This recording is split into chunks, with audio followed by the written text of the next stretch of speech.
सरकारों ने ठेके खोलने के आदेश क्या दे दिए, मानो सड़कों में बेड़ों की बहार सी आ गई है। जो कल तक घरों में थे, आज सड़कों में घूम घूम कर मुजरा कर रहे हैं। सवाल उस लॉकडाउन का भी जिसमें घर से न निकलने की हिदायत है। ऐसे में इनका क्या जो लॉकडाउन में लॉक को डाउन कर रहे हैं।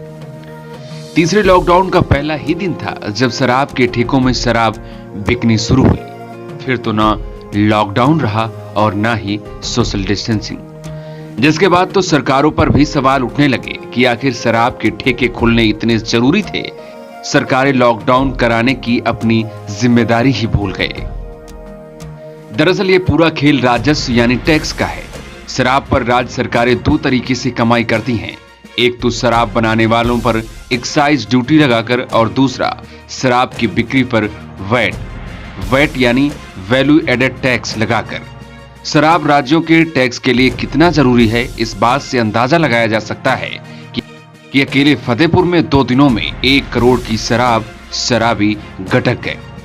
जिला आबकारी अधिकारी संतोष तिवारी ने एक अखबार से बातचीत में कहा, जिस दिन जिले में ठेके खुले उस दिन 60 लाख और अगले दिन 45 लाख रुपए की शराब की बिक्री जिले में हुई थी।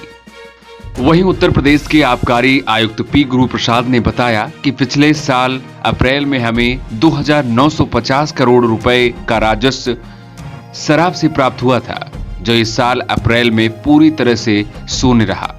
उन्होंने कहा, यूपी में तकरीबन रोज 100 करोड़ की दारू बिकती है। उत्तर प्रदेश में शराब बिक्री से प्राप्त होने वाला टैक्स सरकार की आय का दूसरा सबसे बड़ा स्रोत है। शायद यही वजह है कि सरकार को शराब के ठेके खोलने के आदेश मजबूरन जारी करने पड़े। कल हुई कैबिनेट की बैठक में शराब, पेट्रोल और डीजल के दामों को बढ़ा दिया गया। यूपी के वित्त मंत्री सुरेश खन्ना ने कहा कि पेट्रोल के 1 रुपए प्रति लीटर, डीजल के 2 रुपए प्रति लीटर की बढ़ोतरी की गई है। इसके अलावा यूपी में अब शराब के दामों को भी बढ़ा दिया गया है। लेकिन जिस तरह से अलग अलग राज्यों की सरकारों ने ठेके खोलने के आदेश दिए, उसने कई सवालों को जन्म भी दे दिया कि क्या सरकार जनता की सेहत की कीमत पर टैक्स वसूलेगी।